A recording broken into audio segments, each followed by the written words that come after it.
하나님의 축복과 보호와 은혜와 평강이 오늘 오신 모든 분들과 또 영상으로 예배드리는 모든 분들이 위해 함께 하시기를 축원합니다.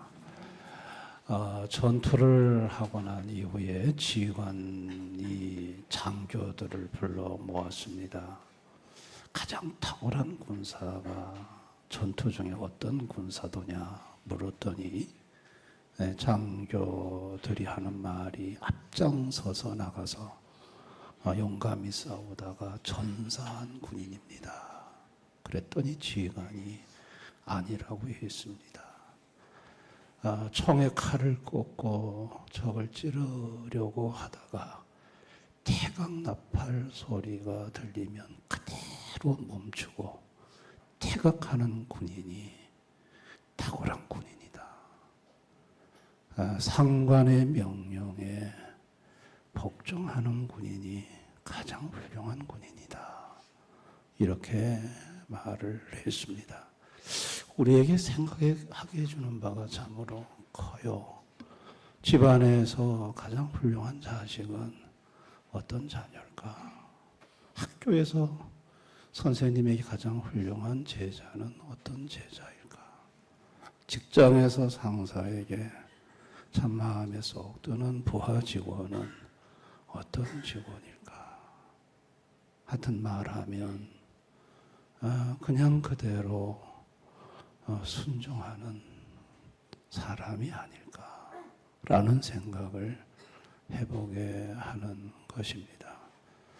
여러분, 오늘 성경에 사르밧 과부가 소개됩니다. 시돈 지역에 사는 여인이고요. 어린 자녀, 어린 아들과 함께 둘이 삽니다. 근데 이 여인이 오늘 15절에 보면 그가 가서 엘리야의 말대로 하였더니 엘리야의 말대로 했다고 합니다. 여러분, 엘리야의 말이 뭐였을까요? 떡 한 조각을 먼저 해가지고 나한테 갖고 오라는 거였어요. 뭐 떡 한 조각 갖다 주는 거 뭐 그게 어려운가?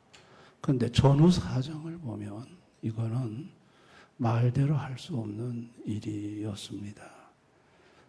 무엇보다도 마지막 한 움큼의 가루로 또 기름으로 이제 그거 해서 먹고 아들과 죽으려고 하는 그 떡 한 조각은 그야말로 아들의 생명과 같은 떡이에요.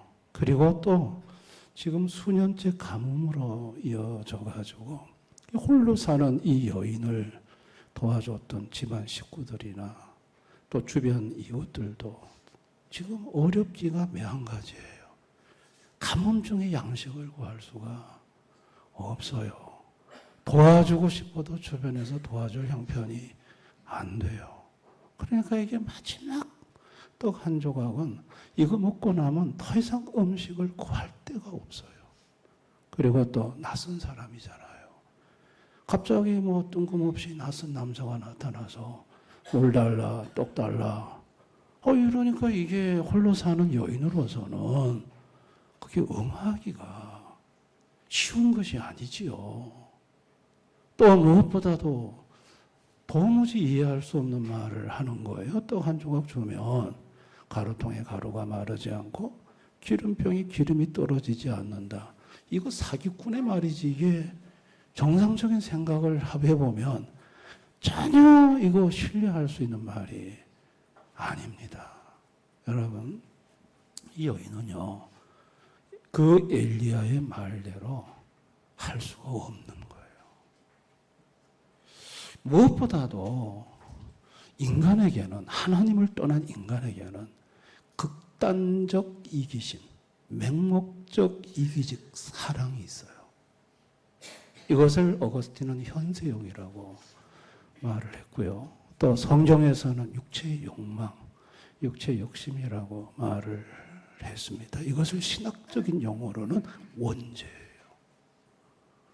인간의 마음속에는 원죄가 있어요. 원죄. 이 원죄라는 것은 아담과 하와가 죄를 범함으로 하나님께 저주를 받아서 갖게 된 죄의 성향이에요. 죄의 성향. 그래서 이것을 죄성이라고 말을 하는데 이 죄성은 극단적 이기심, 맹목적 이기적 사랑이에요. 태어나는 모든 인류는 이 유전으로 인해서 극단적 이기심을 다 갖고 있습니다. 사르밧 과부도 예외가 아니에요. 이 여인도 원죄하에 태어난 여인이기 때문에 극단적 이기심이 있어요. 맹목적 이기적 사랑이 이 여인 마음속에 있어요. 무엇보다도 강한 모성애가 있어요.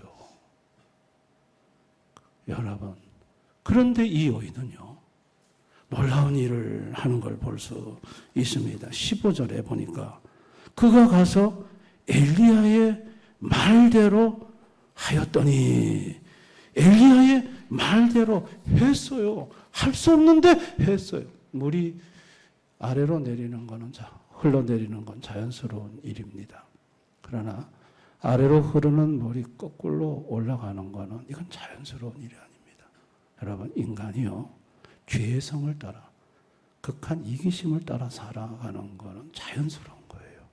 근데 이 극한 이기심을 거슬려서 살아가는 것은 이게 자연스러운 일이 아니에요. 이건 어려운 일이에요.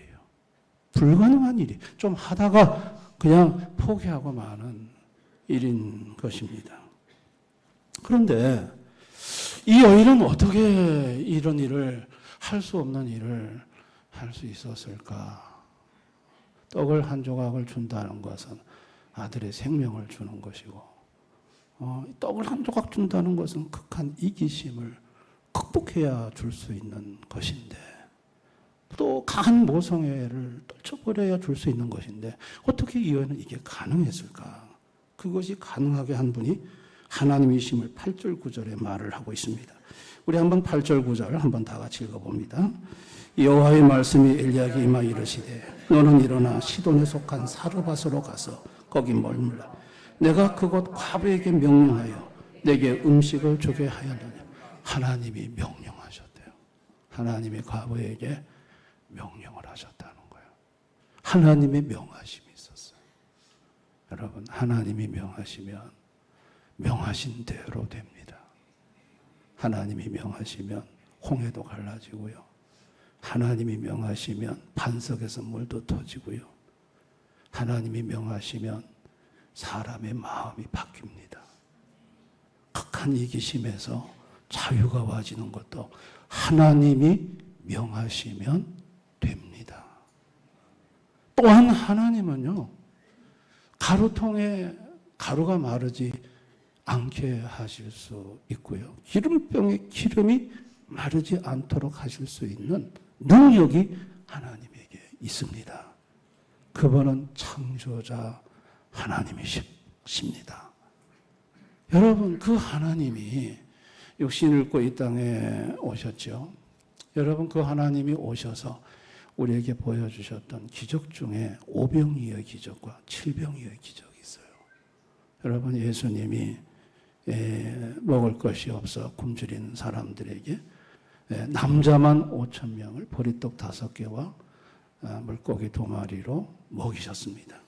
누가복음 9장 17절에 보면 먹고 다 배불렀더라. 그 남은 조각을 거두니 12바구니를 거두니라. 먹고 다 배불렀다고 그랬어요. 근데 여러분, 이걸 한 번만 행한 게 아니고 또 한 번 행하셨어요. 이게 칠병이의 기적이에요. 칠병이의 기적을 행하실 때 마태복음 15장 32절에 보면 예수께서 제자들 불러 이르시되 내가 무리를 불쌍히 여기노라. 그들이 나와 함께 있은지 이미 사흘이며 먹을 것이 없도다. 길에서 기진할까 하여 굶겨 보내지 못하겠노라. 이게 예수님 마음이에요. 예수님은 굶겨 보내면 길에서 기진할까? 굶겨 보내지 못하겠다. 그 너희들에게 있는 게 뭐냐? 물고기 2마리와 떡 7개다. 그래서 그거 가지고 축사하시고 나눠줬는데 마태복음 15장 30절 38절 다 배불리 먹고 남은 조각을 7강줄에 자기가 거두었으며 먹은 자는 여자와 어린 후에 4,000명이었더라. 여러분, 예수님이 오병이어와 칠병이의 기적을 통해서 배불리 먹이셨어요. 예수님은 가루통에 가루가 마르지 않게 하실 수 있고 기름병에 기름이 마르지 않게 하실 수 있는 바로 그 하나님이셨어요. 아멘. 그 하나님이 예수님이신 그 하나님이 오셔서 마태복음 6장 25절 32절에 목숨을 위하여 무엇을 먹을까? 무엇을 마실까? 몸을 위하여 무엇을 입을까? 염려하지 말라. 너희 하늘 아버지께서 이 모든 것이 너에게 있어야 할 줄을 아시느니라. 염려하지 말라는 거예요. 하나님 아버지는 다 안다는 거예요. 너에게 있어야 될 것이 뭔지, 그리고 그것을 해 주실 수 있는 능력이 그분에게는 있습니다. 그리고 그것을 받는 방법도 가르쳐 주셨어요. 누가복음 6장 38절 우리 한번 다 같이 읽어볼까요? 시작. 주라 그리하면 너에게 줄 것이니 곧 후이되어 누르고 흔들어 넘치도록 하여 너에게 안겨주리라. 너의 헤아림은 그 헤아림으로 너희도 헤아림을 도로 받을 것이다. 주라는 거예요. 헤아리지 말고 주판 튕기지 말고 계산하지 말고 주라는 거예요. 주면 내가 다시 너한테 후이되어 흔들어 넘치도록 주겠다는 거예요. 그러니까 하나님께 받는 방법이 뭐냐면 주는 것이라는 거예요. 주는 것이라는 거예요. 근데 우리가 줄 수가 있느냐? 못 줘요. 왜일까요? 맹목적 이기심. 우리 깊은 내면에 있는 원죄. 여기서 자유하지 못하면 아까워서 줄 수가 없어요. 어느 정도는 줄 수 있지만 하나님이 주라는 것을 줄 수가 없어요. 그래서 예수님이 이 땅에 오셔서 십자가에서 죽어주신 거예요. 십자가에서 죽어주시면서 원죄에서 자유를 주시고 원죄로 말미암아 지은 모든 죄들에서 우리를 용서해 주신 거예요. 여러분, 순종이 축복입니다. 근데 이 순종은요, 극한 이기심을 극복하지 않고는 순종이 안 돼요. 이 원죄에서 자유를 얻지 않고는 순종이 될 수가 없어요. 원죄에서 자유를 얻어야 돼요. 여러분, 원죄라는 것은 제거가 될까요? 제거가 안 될까요? 자, 천주교에서는 중생의 세례를 받으면 원죄가 제거된다고 말을 해요. 우리 장로교에서는 원죄는 제거되지 않는다고 말을 해요. 장로교에서는 원죄에서 자유를 얻지 원죄 자체가 제거되는 것은 아니다라고 말을 해요. 천주교에서는 고해성사를 하면, 자, 이 원죄에서 다른 죄들을 짓거든요. 고해성사를 하면 죄들이 다 제거된다고 얘기를 해요. 그런데 우리 장로교에서는 죄들이 제거되는 게 아니라 죄를 가리운다고 말을 해요. 죄를 덮는다고 말을 해요. 이게 이제 시편 32편 1절 말씀입니다. 허물의 사함을 받고 자신의 죄가 가려진 자는 복이 있도다. 죄가 가려진다는 거예요. 허다한 사랑이 허다한 죄를 덮느니라. 죄를 덮는다고 얘기를 해요. 그러니까 천주교와 장로교가 교리가 달라요. 장로교는 원죄에서 원죄 자체가 제거되는 게 아니고 자유를 얻고, 죄들이 제거되는 게 아니라 예수의 의로 죄가 덮어진다는 거예요. 예수 십자가의 죽음은 하나님의 공의를 완전 만족시켰기 때문에 더 이상 그 십자가 보혈의 피로 덮인, 예수의 의로 덮인 사람은 죄가 없는 것으로 하나님이 보시, 이것을 사면이라고 말하고 우리 쪽에서는 용서라고 말을 합니다. 여러분, 바울 사도가 로마서 7장에 이런 고백합니다. 나는 선을 원하지만 내 속에 원치 않는 일을 하게 하는 죄가 있다 그랬습니다. 그 죄가 나를 사로잡아 온다 그랬습니다. 중생한 바울이 자기 속에 있는 그 죄, 그걸 원죄입니다. 원죄가 제거되지 않았다는 거예요. 그래서 자기는 자꾸 그 죄를 짓는데 로마서 8장 1절에 가니까 그리스도 안에서 정죄가 없더라는 거예요. 예수 보혈의 피가 덮어서 하나님 앞에 심판받지 않더라는 거예요. 그리고 2장의 생명의 성령의 법이 자유를 주더라는 거예요. 여러분, 이것이 우리 장로교회의 교리입니다. 아멘. 하나님 아버지는 이 극한 이기심에 사로잡혀 원죄에 사로잡혀서 순종하지 못하는 인생들에게 아들 예수를 보내가지고 자유하게 하신 거예요. 그래서 순종할 수 있도록 만들어 주신 거예요. 사르밧 과부가 순종할 수 없는데 어떻게 떡을 엘리야에게 내줄 수 있어요? 없어요. 그런데 하나님이 명하시니까 극한 이기심에서 자유가 와졌고, 또 하나님께서 그 여인에게 믿음을 주시니까 말 같지도 않은 말, 가루통에 가루가 마르지 않고 기름병에 기름이 마르지 않는다는 이 말 같지 않은 말이 믿어졌고, 그래서 순종을 했더니 비가 오는 날까지 하나님의 놀라운 기적을 경험하는 것을 우리는 보게 됩니다.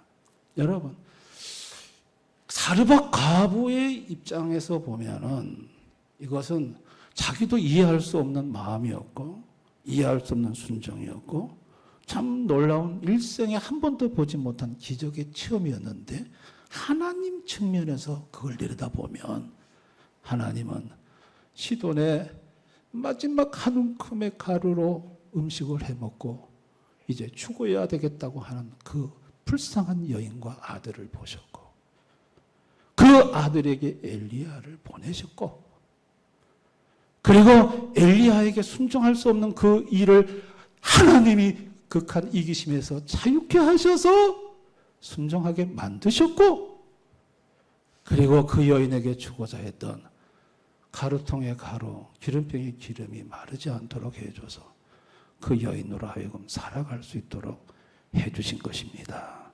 이것을 가리켜서 은혜라고 말하는 것입니다. 하나님의 은혜다는 겁니다. 여러분, 은혜 밖에 있는 인생들은요, 극한 이기심 속에 사로잡혀서 살아가요.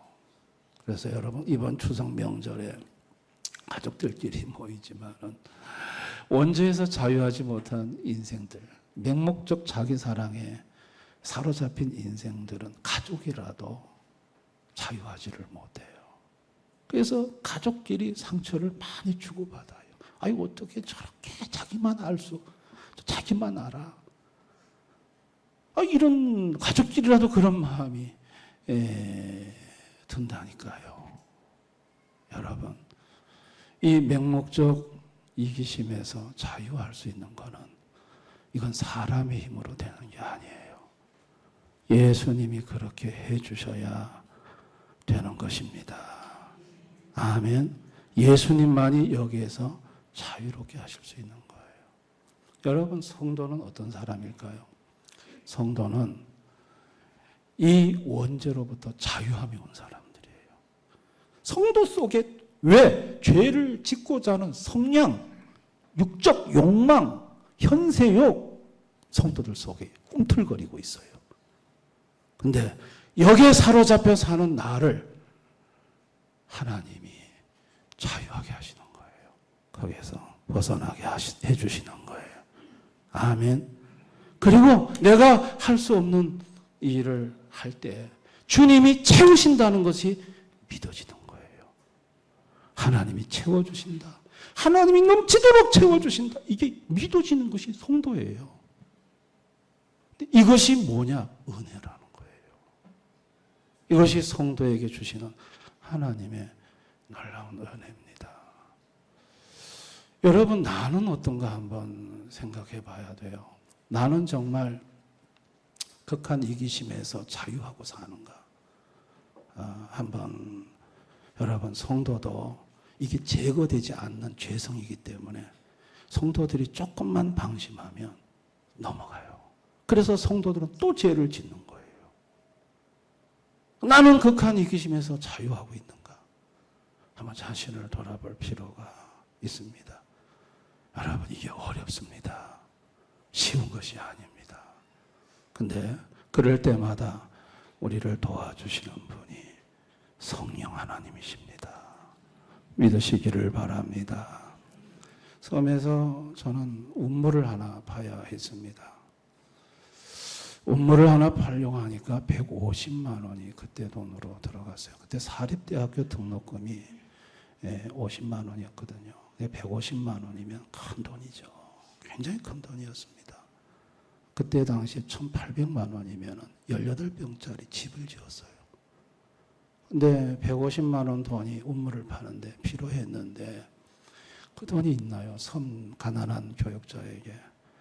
근데 월요일날 학교로 대학원에 공부하러 올라가는데 어떤 아는 분이 11조 헌금을 저한테 주셨어요.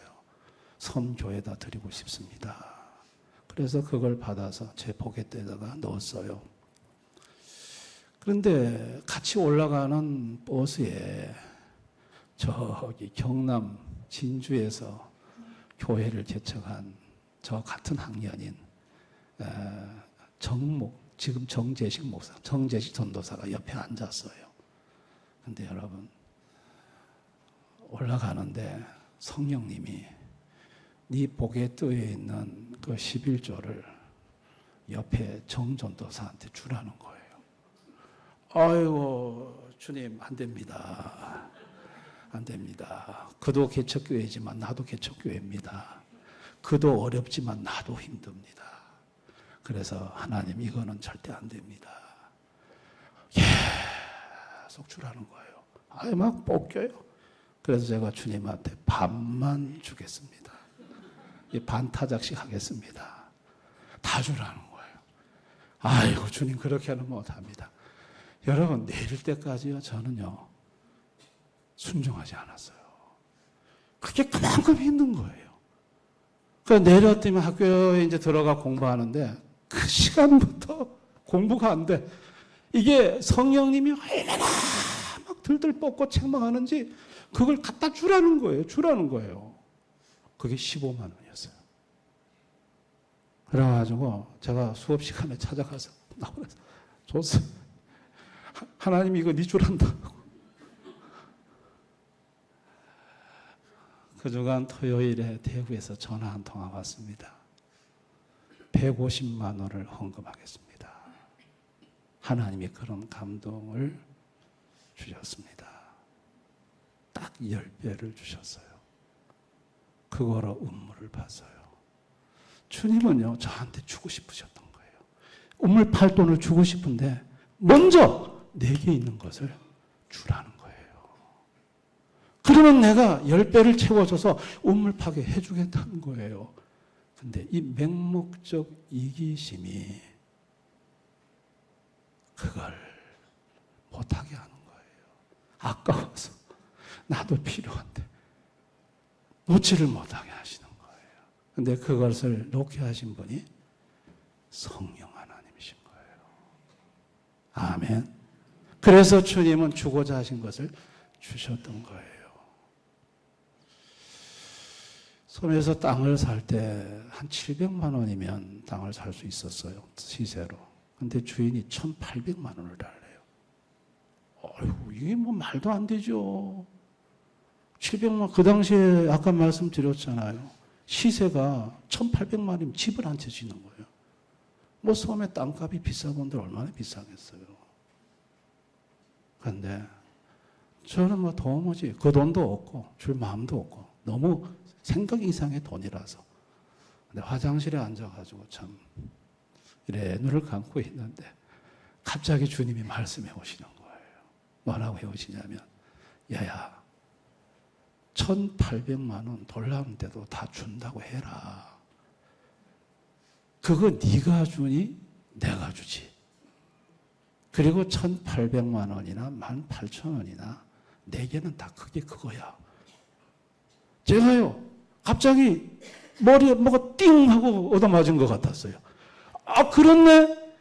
주님에게는 1,800만 원이나 18,000원이나 그게 그거네. 그리고 이거 내가 주는 게 아니고 주님이 주시는 거네. 여러분 당장 가가지고 계약서 썼어요. 1,800만 원 준다고. 그리고 나중에 또 150만 원 더 달라 해서 주라는 대로 주겠다고. 내가 주는 거야? 주님이 주시는 거지. 1950만 원으로 계약을 해가지고 그 땅을 샀어요. 하나님은 그 돈을 다 주셨어요. 아멘. 우리에게 이 극한 이기심을 자유케 하시는 분이 누구냐는 거예요. 하나님이세요. 하나님이 말씀하시고 하나님이 명하시면 희한하게 자유가 와서요. 그리고 주님이 말씀하세요. 네가 채우는 게 아니고 내가 채우는 것이다 라고 하세요. 여러분 이번에 이제 추석 명절날 가족끼리 모이잖아요. 모여보면 마음이 불편한 기쁜 일도 있지만은 작은 것 때문에 마음이 불편한 일도 있어요. 여러분 그럴 때 극한 이기심에 내가 자유하고 있지는 못하고 있진 않은가 한번 자신을 돌아보고 그럴 때마다 주님 앞에 기도할 수 있기를 바랍니다. 주님이 여러분 마음속에 여러분을 붙잡고 있는 그 이기적인 욕망으로부터 자유함을 주시고 네가 좀 손해 좀 봐라. 네가 좀 양보 좀 해라. 내가 너한테 채워준다. 걱정하지 말아라. 여러분 가족 집안의 형제들한테 너무 상처받지 마세요. 너무 자기만 알고 너무 원래 인간은 그런 거예요. 원래 재성에 사로잡힌 인간은 자유할 수 없는 거예요. 아, 자유하지 못해서 그렇구나. 그러면 위에서 기도해 주시고 이해해 주시고 손해 봐 주시고 양보해 주시기 바랍니다. 채우는 것은 누가 채우느냐? 채우는 분이 따로 있어요. 하나님이 채워주세요. 하나님이 여러분의 가로통에 가루지를 마르지 않게 하시고 여러분의 기름병에 기름이 마르지 않게 해주실 수 있는 분이 우리 주님이십니다. 믿으시기를 바랍니다. 극한 이기적 욕망에서 이번 한 주간은 기도로 자유를 누리시고 하나님의 채우심의 은총이 우리 대형교회 성도들 가정가정마다 가득하셔서 그 은혜로 이번 명절을 보내시고 그 은혜로 가족들과 함께 모여서 때로 마음 상한이 있더라도 웃을 수 있는 그리고 양보할 수 있는 손해볼 수 있는 그런 복된 명절이 되셨으면 좋겠습니다. 그런 우리 교우들이 다 되실 수 있기를 주님의 이름으로 축원합니다. 우리 한번 이 시간 이 말씀을 생각하면서 한번 기도했으면 좋겠습니다. 나도 참 내 속에 제거되지 않는 이 원죄의 재성, 현세요, 육적 욕망, 극단적 이기심, 맹목적 이기적 사랑, 이게 내 속에 깊은 곳에 꽈리를 들고 앉아 있습니다. 뭐 겉으로는 이런 말 저런 말, 이런 명분 저런 명분 얘기하지만 그러나 깊이 내 속을 들여다보면 원죄가 있습니다. 죄의 성향이 있습니다. 이것이 나를 올가매고 있습니다. 자유하지 못하게 하고 하나님으로부터 오는 풍성한 은혜를 받지 못하게 막고 있습니다. 주님, 내 의지로 내 힘으로 자유할 수가 없습니다. 예수님 도와주십시오. 자유할 수 있게 해주십시오. 그리고 나도 이번 손해보고 나도 주님이 주라는 곳에 이 사르밧 여인처럼 내줄 수 있는, 그래서 주님으로부터 풍성함을 공급받는 그런 인생이 되게 해주십시오. 우리 한번 기도하고 그런 은혜를 체험하며 누리며 살았으면 좋겠습니다. 오늘 말씀을 생각하면서 우리 한번 다 같이 통성으로 간절히 기도하겠습니다.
우리는 이 맹목적 이심에서 자유하지를 못합니다. 그래서 참 주면 되는데, 양보하면 되는데, 손해보면 되는데, 좀 내가 낮은 자리 가서 앉으면 되는데 그렇게 하지 못할 때가 너무 많습니다.